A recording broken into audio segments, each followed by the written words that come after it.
Dear Esther, I have now driven the stretch of the M5 between Exeter and Bristol over 21 times. But although I have all the reports and all the witnesses and have cross-referenced them within a millimetre using my Ordnance Survey maps, I simply cannot find the location. You'd think there would be marks to serve as some evidence. It's somewhere between the turn-off for Sanford and the welcome brake services, but although I can always see it in my rear-view mirror, I have as yet been unable to pull ashore.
An imagined answer phone message. The tires are flat, the wheel spins loosely, and the brake fluid has run like ink over this map, staining the landmarks and rendering the coastline mute, compromised. Where you saw galaxies, I saw only bruises cut into the cliff by my lack of sobriety.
There must be a hole in the bottom of the boat.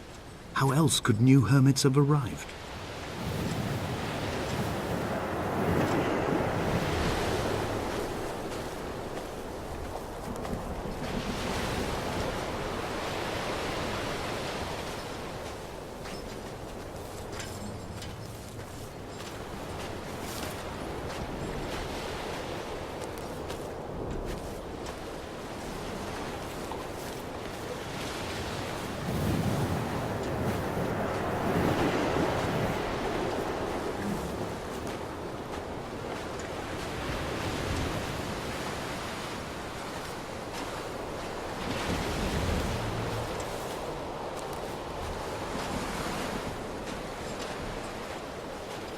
I had kidney stones, and you visited me in the hospital. After the operation, when I was still half submerged in anesthetic, your outline and your speech both blurred. Now my stones have grown into an island and made their escape, and you have been rendered opaque by the car of a drunk.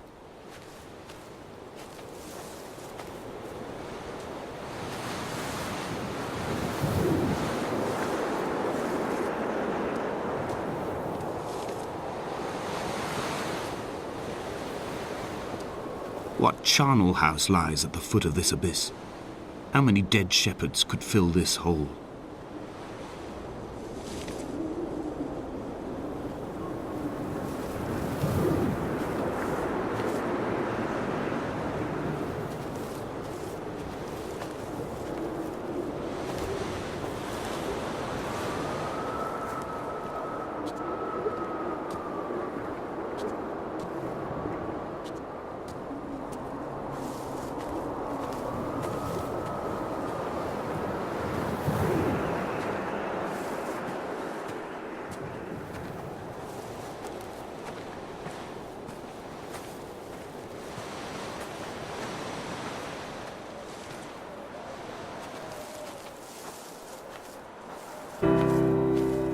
I've begun my ascent on the windless slope of the western side.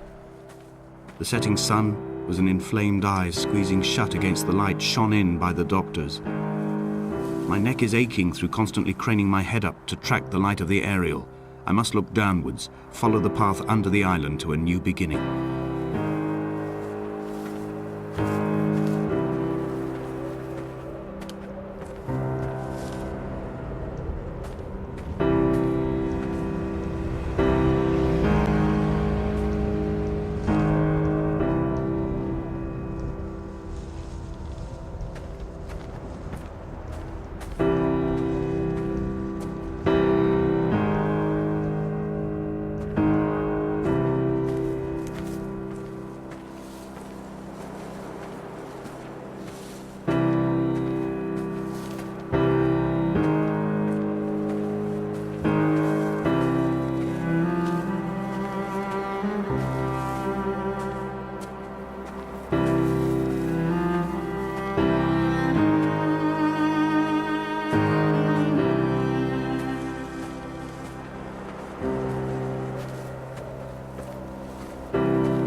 The bothy was constructed originally in the early 1700s. By then, shepherding had formalized into a career. The first habitual shepherd was a man called Jakobsen, from a lineage of migratory Scandinavians. He was not considered a man of breeding by the mainlanders. He came here every summer whilst building the bothy, hoping eventually that becoming a man of property would secure him a wife and a lineage. Donnelly records that it did not work. He caught some disease from his malcontented goats and died 2 years after completing it. There was no one to carve white lines into the cliff for him either.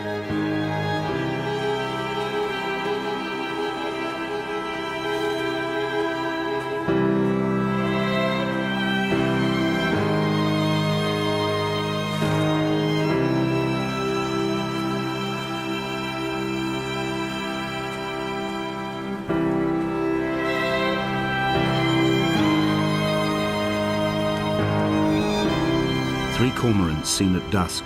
They did not land. This house built of stone, built by a long-dead shepherd. Contents: my camp bed, a stove, a table, chairs, my clothes, my books. the caves that score out the belly of this island, leaving it famished. My limbs and belly famished. This skin, these organs, this failing eyesight. When the battery runs out in my torch, I will descend into the caves and follow only the phosphorescence home.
In a footnote, the editor comments that at this point Donnelly was going insane as syphilis tore through his system like a drunk driver.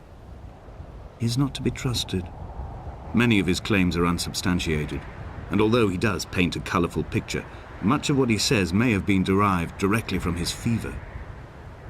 But I've been here, and I know, as Donnelly did, that this place is always half imagined. Even the rocks and caves will shimmer and blur with the right eyes.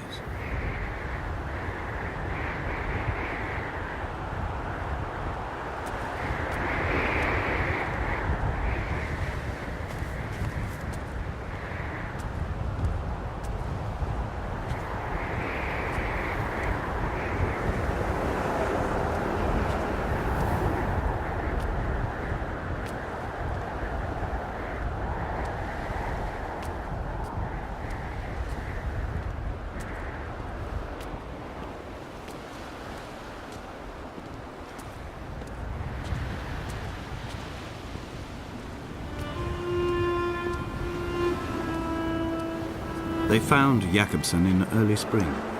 The thaw had only just come. Even though he'd been dead nearly 7 months, his body had been frozen right down to the nerves and had not even begun to decompose. He'd struggled halfway down the cliff path, perhaps looking for some lost goat, or perhaps in a delirium, and expired, curled into a claw right under the winter moon. Even the animals shunned his corpse. The mainlanders thought to bring it home unlucky. Donnelly claims they dragged it to the caves to thaw out and rot, but he is proving an unreliable witness.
Climbing down to the caves, I slipped and fell and have injured my leg.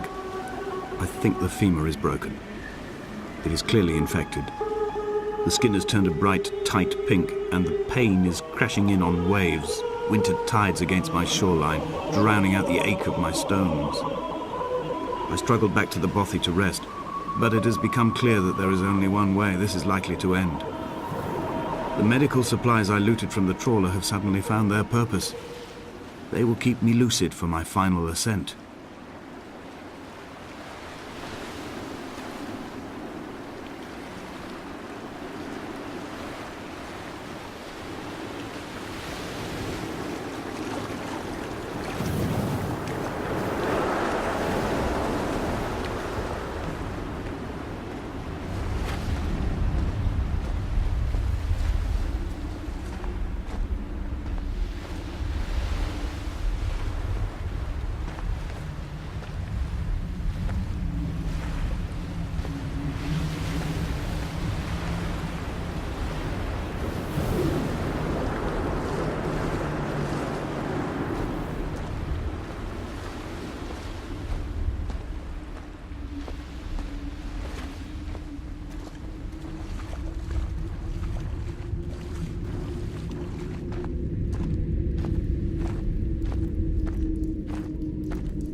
Did Jakobsen crawl this far?